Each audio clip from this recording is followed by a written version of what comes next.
Labour Party supports this free trade proposal. It was a proposal that happened when we were in government, Mr. Speaker, because our party knows, with all due respect to our Green colleagues, that without trade, Mr. Speaker, our country could not exist. We could not import goods. We could not pay for the lifestyle that we have. Trade is the lifeblood of this country, being a developed country. Because we face, Mr. Speaker, as I'm sure all members of this House are aware, severe geographic barriers to prosperity. We are the most distant country from the European market. We are far from the North American market. We are, relatively speaking, close to the emerging Asian markets. But remember that we are as far from Singapore as London is, Mr. Speaker. So geographically, even for Southeast Asia, and for a country like Malaysia, New Zealand is still a distant market. Malaysia, Mr. Speaker, is currently our 8th largest export market, and we export goods of about $1 billion to Malaysia. And hopefully this free trade agreement, signed so recently and soon to be ratified by this Parliament, will increase that trade. I think back, Mr. Speaker, to 2008 when, as Education Minister, I accompanied then Prime Minister Helen Clark and then Trade Minister Phil Goff to Beijing for the signing of the New Zealand-China FTA. And just look, Mr. Speaker, at what the results of that FTA have been. They have been an increase in trade of $1 billion New Zealand dollars in the last 2 years, an increase of some 34% of our trade with China, that huge emerging market. And I think, Mr. Speaker, that one of the things that is critical to see that sort of development which the China FTA personifies is a government taking a very proactive role in promoting and encouraging the opportunities that the free trade agreement provide. When, for example, Mr. Speaker, I went to China with the Prime Minister for the signing of the China FTA, I had meetings with Education Minister Zhu Ji. I signed an MOU for the mutual recognition of high school qualifications, so students coming to study in New Zealand at high school level would not be penalised in their diplomas in China. Similarly, New Zealand students going to study in China. I visited schools and tertiary institutions. I really worked hard, as you'd expect any education minister to do, to try and utilise those opportunities. Mr. Goff and I went to Hangzhou, he speaking with exporters, I dealing with educationalists in Zhejiang province, in that very rich middle part of China, because it is really important that a government sees these opportunities and takes a leadership role.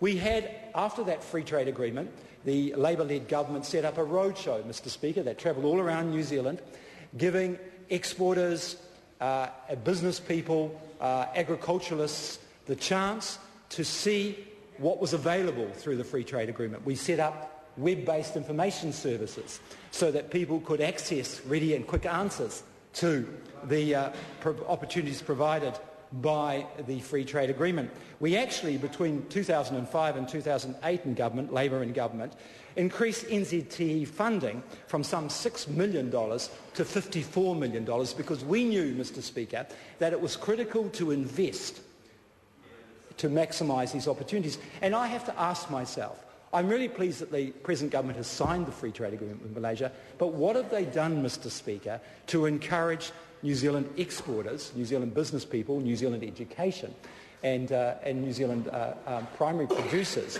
to take advantage of this situation?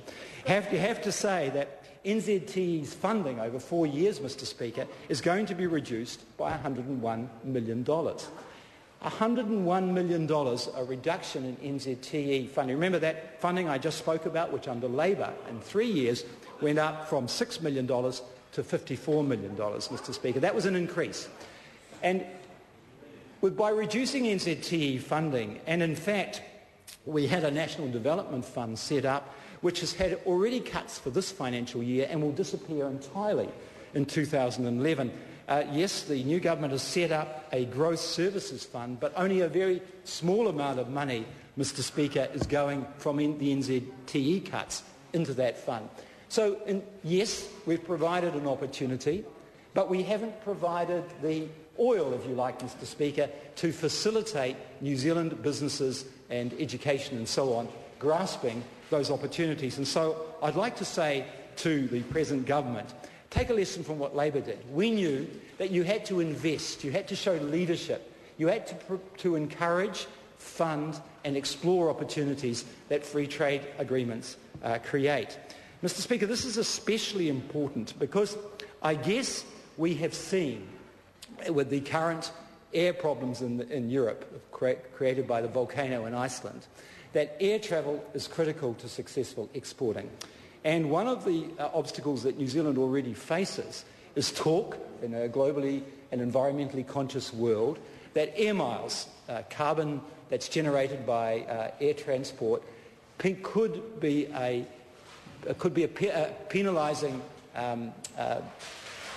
weapon used against us by some of our competitors in Europe and North America, saying that, New Zealand primary production, efficient as it is, top quality as it is very competitive in those North American European markets, and our competitors, and you can't blame them, would use every opportunity they could to get a market advantage.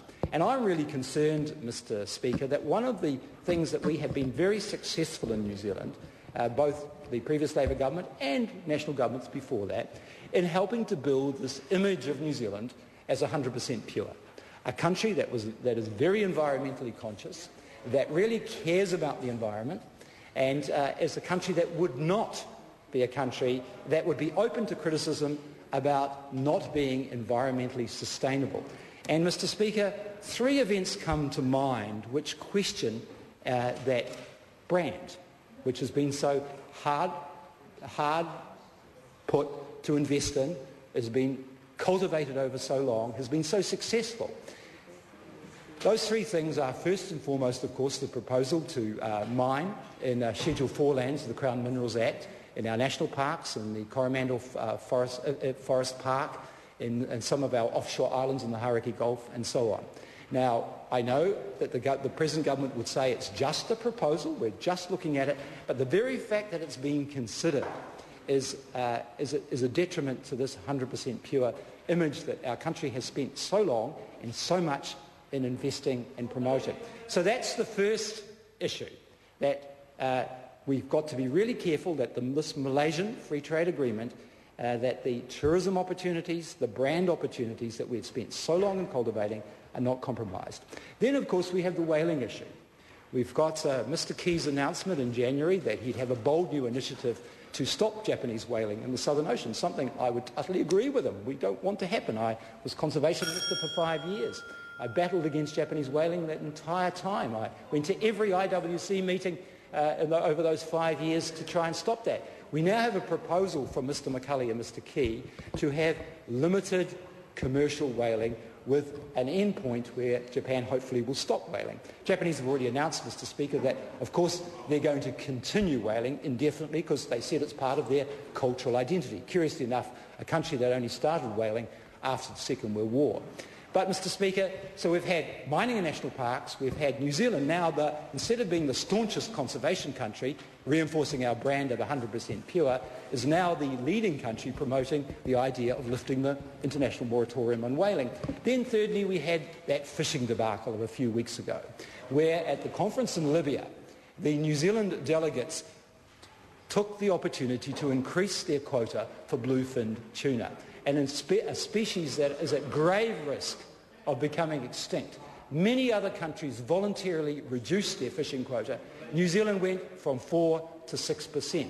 Now, didn't receive very much attention in New Zealand, but it had a huge impact globally and a huge potential impact on our image of 100% pure. So, mining in national parks, commercial whaling, again, at New Zealand leading the charge, and now the only country in the world to increase its catch of bluefin tuna, an endangered species. These are just 3 examples that have led to The Guardian in London, The Economist in London and the New York Times starting to question, Mr. Speaker, our clean green image. Point of order. And that has a direct... point of order. I think the Speaker from the opposition has been going far too wide off the mark of this bill and should come back. This is the Malaysian Free Trade Amendment Bill, and I think he should confine his remarks to that.